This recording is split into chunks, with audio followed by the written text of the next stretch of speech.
Bom dia, boa tarde, boa noite para todo mundo que está assistindo mais um Sociolofano. Voltamos com mais um Resolução de Questões do Enem e hoje a questão de número 64 do Caderno Azul do Enem Digital, tá bom? A gente vai falar um pouquinho sobre Hobbes e sobre sua estrutura de pensamento e poder. Vamos lá comigo.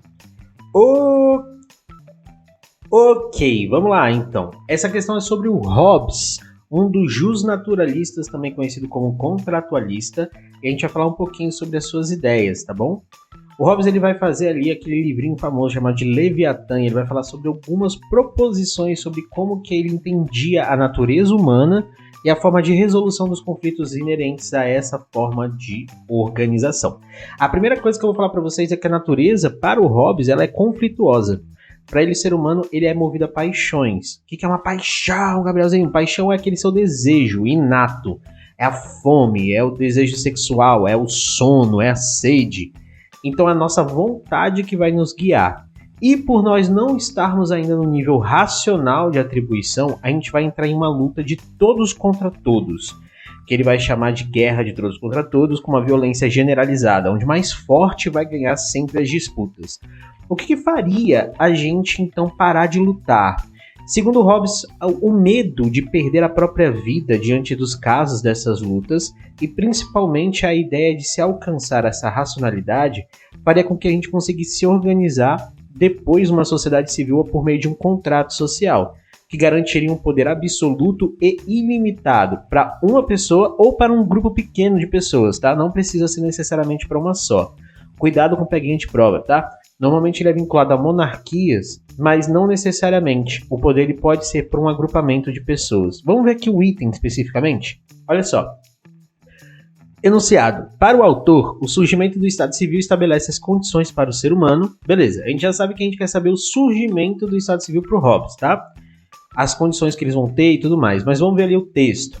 O fim último, causa final e desígnio dos homens, ao introduzir uma restrição sobre si, sobre os mesmos sobre o qual os vemos viver nos estados, é o cuidado com a sua própria conservação e com a sua vida mais satisfeita. Quer dizer, o desejo de sair da mísera condição de guerra, que é a consequência necessária das paixões naturais dos homens, como o orgulho, a vingança e coisas semelhantes. É necessário um poder visível capaz de mantê-los em respeito e forçando-os, por medo do castigo, ao cumprimento dos seus pactos e ao respeito às leis, que são contrárias às nossas paixões naturais. Então, percebam o seguinte, no estado de natureza que todos estão contra todos, o mais forte ganha, beleza? O mais forte por condições naturais mesmo, segundo a concepção hobbesiana. E a gente é movido pelas nossas paixões. Para evitar isso acontecer, a gente precisa das nossas racionalidades, que isso é um processo, segundo esses autores contratualistas e tudo mais. A melhor letra que vai se encaixar com o surgimento do Estado Civil e as condições para o ser humano é que o Estado Civil ele obtém a situação da paz, primeiro acaba a guerra de todos contra todos, tudo bem? Com a garantia legal do seu bem-estar, ou seja, você para de morrer. E você consegue garantir com que o funcionamento das coisas acabe indo para um lado do bem-estar em si, não mais do bem só da paixão. Mas bora ver as alternativas para a gente negá-las, tá? Letra A. Internalizar os princípios morais, objetivando a satisfação da vontade individual. Não. Para o Hobbes, a vontade individual era um problema. Inclusive, isso motivava a gente a continuar em guerra de todos contra todos. Então, a parte final ali estaria errada, tá? Letra B de baixinho, aderir à organização política almejando o estabelecimento do despotismo. Também não. A gente não vai almejar uma forma de poder necessária. A gente tem que ter o poder absoluto e ilimitado. Então eu preciso ter um poder absoluto, ou seja, ninguém vai questionar as formas de entendimento daquela pessoa ou daquele grupo. E também ilimitado, ou seja, eu tenho todos os poderes em um só, tá? Então essa pessoa ela vai conseguir, ou esse grupo vai conseguir organizar todas as formas de vinculação da estrutura social que tiver lá. Letra C de coração. Aprofundar sua religiosidade, contribuindo para o fortalecimento da igreja, também não. Não tem a ver com religiosidade nesse momento, tá? A menos que o governante ou os governantes queiram, de fato, estabelecer isso, mas não é sobre isso que ele está falando. Ele está falando sobre o surgimento do Estado Civil, tudo bem? Então ele está falando sobre as condições para o ser humano especificamente nesse momento. Não precisa ser um déspota, não precisa estar vinculado à religião. Precisa ser, de fato, pacífico, porque é por isso que a gente faz o acordo, segundo Hobbes, é por isso que a gente abre mão dos nossos direitos naturais, para que a gente consiga ter paz e pare de morrer, tá? E que a gente consiga alcançar esse bem-estar no sentido geral. Letra D de docinho, assegurar o exercício do poder com resgate da sua autonomia.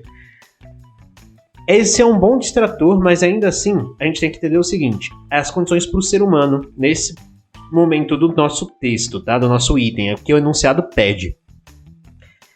Embora a letra D seja um ótimo distrator, porque ela separadamente ela possui uma verdade, a letra E ela se encaixa muito melhor com o enunciado, porque ela está falando sobre o ser humano em si.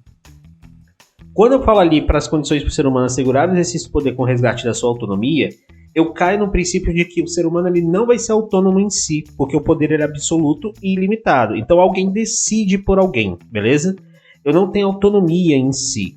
Eu abro mão das minhas coisas para conseguir ter uma coletividade mais coesa, organizada, equilibrada, tudo bem? A melhor aí é a letra E de escola mesmo.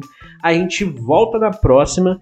Se vocês tiverem alguma dúvida, bota aí, por favor, aí embaixo, que eu consigo responder o mais rápido possível. Beijocas para vocês, bons estudos e até breve.